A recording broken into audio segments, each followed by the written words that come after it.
Welcome to the Lose Weight, Live Life podcast.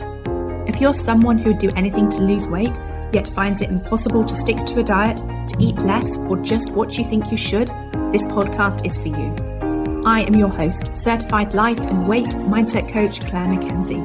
Listen in to learn how to stop overeating, lose weight for the last time, and create a relationship with food and yourself that you love, all without diet deprivation and self-sabotage.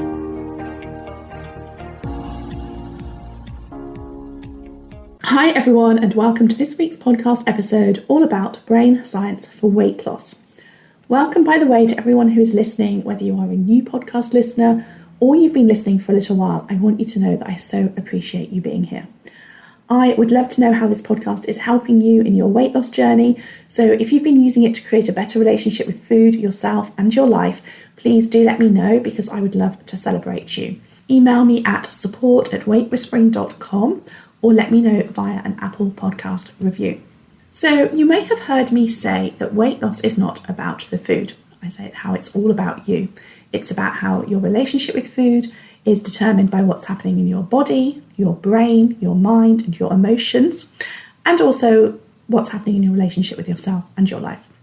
But today we're focusing on what is happening in your brain, in your relationship with food, and how you knowing and understanding your brain just a little better can help make it easier to use your brain to help you, instead of allowing it to be unsupervised, which often means it's hindering you. Now, before I go into detail on this, I want to let you know that we have a half-day workshop, Unlocking Sustainable Weight Wellness, taking place this weekend on Saturday the 9th of September, and you're invited. The cost is just £9, Great British pounds, or $12 US, and you can find out all of the details at www.thebestyew.coach/SWW011S. That's S for sugar. SWW011S. The link will be in the episode notes for this podcast. So, onto your brain then. What is happening in your brain in your relationship with food, and how can you better manage your brain to help you lose weight, be healthier, all of those things. You may or may not know there are multiple parts to your brain, but what I want to focus on here is the fact that you have both a lower brain and a higher brain, and you might also consider them as your primitive brain and your human brain, or your cerebral cortex. Now, the primitive brain is responsible for basic survival functions and instinctual responses. It controls essential bodily functions like breathing, heart rate, and digestion, and it also processes emotions, especially fear, and it's primarily focused on survival and reacting to immediate needs or threats. In contrast, the higher human brain, also called the cerebral cortex, is responsible for complex thinking, reasoning, consciousness, and voluntary actions. It's also responsible for decision making and problem solving, and it enables us to think, plan, learn, communicate, and engage in sophisticated ways, in ways that essentially separate us humans from other animals. Now then, which part of your brain do you think makes most of our food decisions most of the time? So normally it is, of course, our primitive brain. Now, scientifically, there are several things happening when your primitive brain is making a food decision. The hypothalamus, a key component of the primitive brain, is responsible for regulating hunger and, I can never say this word, satiety, however we say it. It monitors the body's energy needs and signals when it's time to eat. So hunger or stop eating, satiation. This regulation ensures that we maintain adequate energy levels or survival. The amygdala, another part of the primitive brain, is involved in processing emotions, including those related to food. It can generate cravings and influence our appetite based on emotional and survival-related factors. For example, stress or anxiety may trigger food cravings, often for high-calorie, ultra-processed comfort foods. Now, the primitive brain is wired to seek out ultra-processed, often calorie-dense foods, especially those high in sugars and fats. And this preference likely evolved as an adaptive response to ensure survival in times when food is scarce. Okay, it doesn't happen very much today in the modern world if you're living in the UK or if you're living in the USA. Now, the brain's reward system, including the release of dopamine, reinforces the consumption of these foods. And Another factor is that during times of stress, the primitive brain overrides our higher cognitive functions, so our human brain, and leads us to emotional or stress eating. This behaviour is often driven by the release of stress hormones, such as cortisol, which are responsible for increasing appetite, again, particularly for comfort foods. All right, I want you to notice all that is going on here in your brain that has you eating those highly refined, highly calorific foods that we know contribute towards making weight loss difficult, essentially hinder weight loss, hinder health, all of those things. Now, if you think about how our brain is designed and what's going on here, all of this worked really well thousands of years ago when food was neither readily available 24/7 nor ultra-processed, because our brains evolved to regulate hunger. I've got to find another word for satiation, for satiety, to ensure survival in resource-scarce environments. I don't normally have this much trouble with the word, but never mind. Okay, but the modern environment presents a very different set of challenges. So modern society offers an abundance of highly processed, calorie-dense, easily accessible foods that can override our brain's natural satiation, I have to say it that way, signals. These foods often contain added sugars, unhealthy fats, and artificial flavourings that can stimulate overeating by bypassing the brain's natural regulation mechanisms. And the brain's regulation of hunger and satiation relies on sensory cues such as taste, smell, and texture. And in our modern world, we are exposed to an overwhelming array of food advertisements and sensory stimuli, which can lead to increased cravings and even eating when we are not physically hungry. Also, chronic stress, which is prevalent in modern life, can disrupt our brain's hunger and satiation signals. Stress hormones, as I mentioned, like cortisol, can increase appetite and promote the consumption of comfort foods, again, leading to overeating. So many of us today have irregular schedules due to busy lives as well, shift work or social pressures. And again, this can disrupt the brain's ability to regulate hunger and being satiated on a consistent basis. And we don't eat mindfully. We're often eating on the go, we're distracted, eating in front of screens whilst we're watching television, all of the things, eating in our car. And this, again, disconnects our body's natural hunger and satiation cues.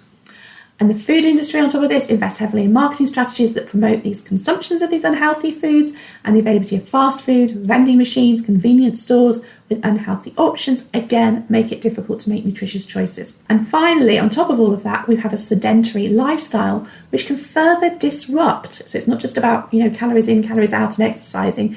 It further disrupts the brain's regulation of hunger and satiation. Okay, because physical activity helps regulate appetite and metabolism, and a lack of exercise contributes again to overeating. So why are we vulnerable to overeating in this way? Why do we desire these foods?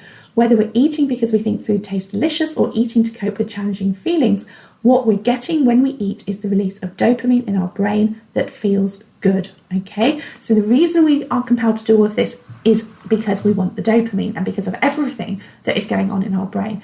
Notice that none of this is to do with willpower, okay? When you decide to lose weight based on willpower, you are stacking so much against yourself, because willpower does not solve all of the things going on in your brain that I've just spoken to you about.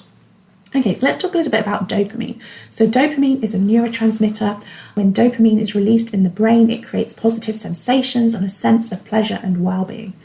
And our primal brain is driven to help us get more dopamine in our lives. So if we think when food is scarce and obtaining food is risky, so think of animals in the wild, they need to be motivated to risk getting that food or they will die because they're not eating. Okay, and again, if we think about animals in the wild, they're not having conscious thought about any of this, okay? So they're not typically having a conceptual understanding of life and death and the fact that they need to eat food in order to nourish their body and live and survive and be healthy and all of these things, okay?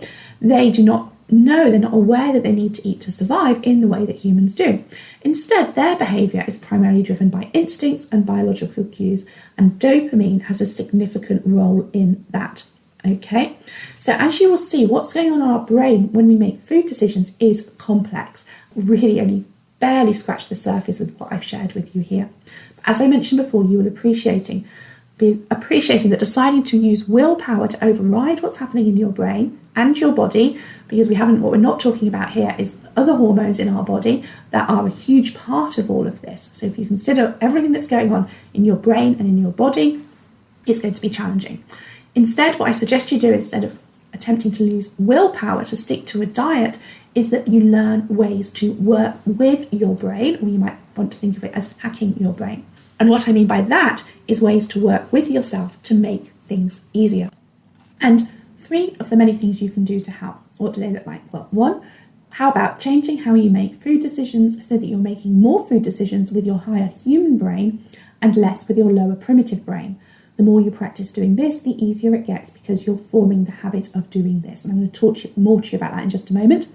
A second one can be get creative at creating dopamine for you in non-food ways. And thirdly, take steps to alleviate stress and negative feelings in your life, as well as learning how to feel better again in non-food ways.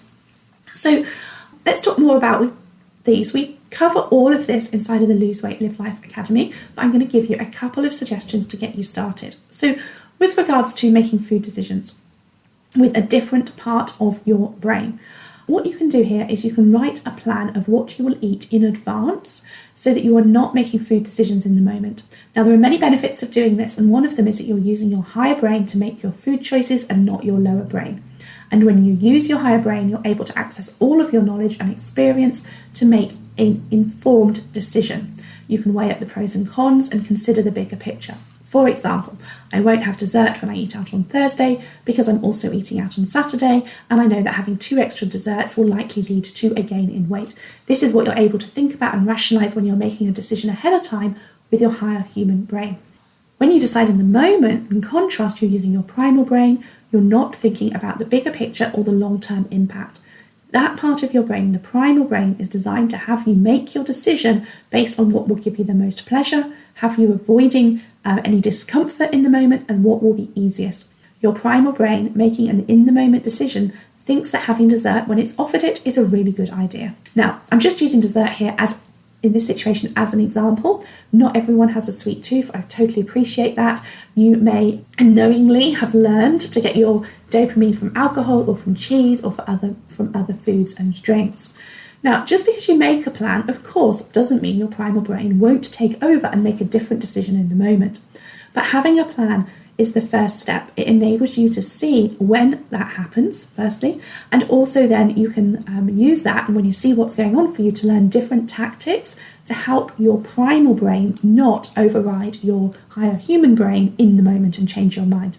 And the more you practice making food decisions in advance, the easier it's going to get to quieten down your primal brain and have it take a back seat so that it overrides your human brain decisions less and less often, and it gets easier and easier and easier.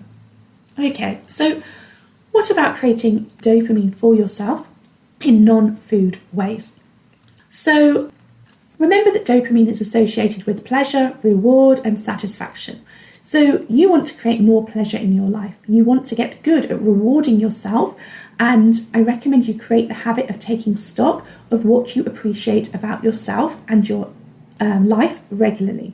And here are some suggestions. So number 1 is laughter and humour. So whether it's watching a sitcom, spending time with friends who have you in stitches, or watching video clips of animals doing silly things on social media, laughter and humour are natural ways to release dopamine. So you want to be doing more of that, because the more you're doing that, the less you're seeking out food to give you the dopamine. Another suggestion is experiencing new things. Whether it's travelling to new places, trying new activities, or exploring unfamiliar environments, all of these things stimulate dopamine release. Novelty is a potent trigger for the brain's reward system. A third suggestion is things like acts of kindness, we might call them. So helping others can lead to a release of dopamine, and this can include volunteering, assisting someone in need, or simply being supportive and empathetic to a family member or friend. Number 4, when we learn new things or we do intellectual challenges, it might be Sudoku or something like that, but essentially challenging your mind through learning new skills, puzzle solving, signing up for a course, all of these things can boost dopamine levels. Okay, it might also be pursuing a new hobby, pursuing further education. I want members of the Lose Weight Live Life Academy to approach the program not like a diet, but as if they're attending a class at university all about how to live their best, healthiest life through creating the relationship with food, themselves, and the lives that they want. When they approach the program this way, I find that weight loss is inevitable. Okay, number 5, and this one's very specific. I share it because it works well for me, and that is ticking things off lists. Very simple. When I create a list of daily tasks, I get a little dopamine hit of satisfaction and reward when I get to tick off the task is done. So don't just make a list. Be sure to always tick when the item is done, no matter how insignificant, quick or simple it might have been. So I might even put on my daily list, 1 or 2 wash loads or something like that. Put it on the list, not because so that I remember to do it, purely so I get the benefit of ticking off when I have done it afterwards, to get that little bit of dopamine and to feel helps me feel good about myself and about my day. So I really recommend this. Of course, the more you do it, the more it becomes habitual. It's just going to become a more natural source of where you're getting your dopamine from. And one more thing that I do regularly and I really, really recommend is something to help with feelings of satisfaction. That was one of the things that we get from dopamine. And this is to introduce a daily practice of gratitude in your life. Write down 3 things each day you're grateful for in your life or in yourself. And don't forget that one as well. Write down what you appreciate about yourself. That's hugely important. Don't just write these things out on paper and sort of like that's done. You want to take it a step further than that. You want to feel the effect of those thoughts of gratitude. Write them down, but then pause and close your eyes and feel the gratitude flow through your body as you think about these things. And then the other thing that we were talking about, so moving on from dopamine now, is taking steps to alleviate stress and negative feelings in your life. And this is really learning to feel better in non-food ways. So you're not looking for that dopamine hit from the food to overwrite any stress or negative emotions that you've got. We're always going to have stress and negative emotions. What we want to do is to have better ways to manage them. Again, it overlaps with the suggestions around dopamine, but here are some things you might want to think about.